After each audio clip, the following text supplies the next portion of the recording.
Salut! Vous venez d'entrer dans un formulaire Google et on va vous y présenter tout le potentiel selon vos besoins.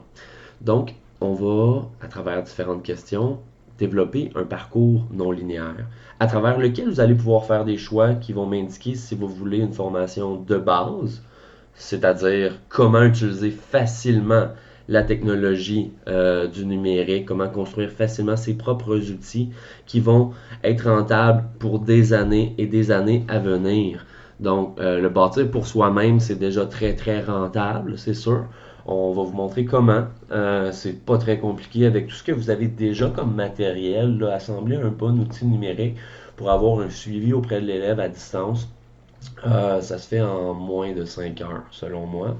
Si le matériel est tout regroupé, on peut faire ça en quelques heures à peine là, lorsqu'on est agile. L'idée, c'est pas toujours de les faire les plus rapidement possible. Donc, moi, je m'attarde plutôt à des outils on va développer davantage. Puis là, là-dessus, on aura le choix d'aller voir d'autres options qui vont vous amener à des gens qui veulent concevoir des outils, des gens qui veulent aller plus loin, des gens qui veulent savoir jusqu'où on peut aller en fait avec ces outils-là. Je vais me faire un plaisir de vous montrer là, tout ce qu'on a fait là-dessus. On a implanté le programme là, cette année dans nos propres classes pour faire des tests. Ça a très très bien marché. On va aussi explorer là, comment est-ce qu'on pourrait transférer ça à d'autres champs. Évidemment, là, nous on est en mathématiques, mais on veut aussi que chaque champ soit capable de partager ces outils-là idéalement. Il faut qu'on réfléchisse à la structure des communautés de partage. Nous, on a effectivement une communauté de partage en mathématiques de secondaire 1 et 2. Donc, je vous invite à venir jeter un coup d'œil si vous êtes en secondaire 1 et 2 parce que les technologies sont déjà développées, sont déjà partagées.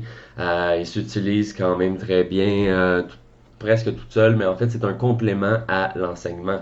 Euh, Mes outils n'étaient pas développés pour faire de l'enseignement à distance. C'est vraiment, j'enseigne en classe et j'utilise ça comme devoir, comme évaluation, comme suivi. Tout le monde a un beau bilan qui se génère automatiquement. Ça m'aide énormément dans ma tâche, donc j'aimerais ça vous présenter en fait comment ça peut être possible, comment ça peut être partagé et comment ça peut être adapté. Donc la formation, si vous suivez des choix différents, vous pouvez probablement vous rendre très loin. Puis si vous avez des questions, ben, vous pouvez vous rendre sur mathensemble.ca. C'est là où est-ce que je suis contactable dans l'onglet Contact. Merci, bonne visite. J'espère que ça répondra à plusieurs de vos questions et de vos besoins.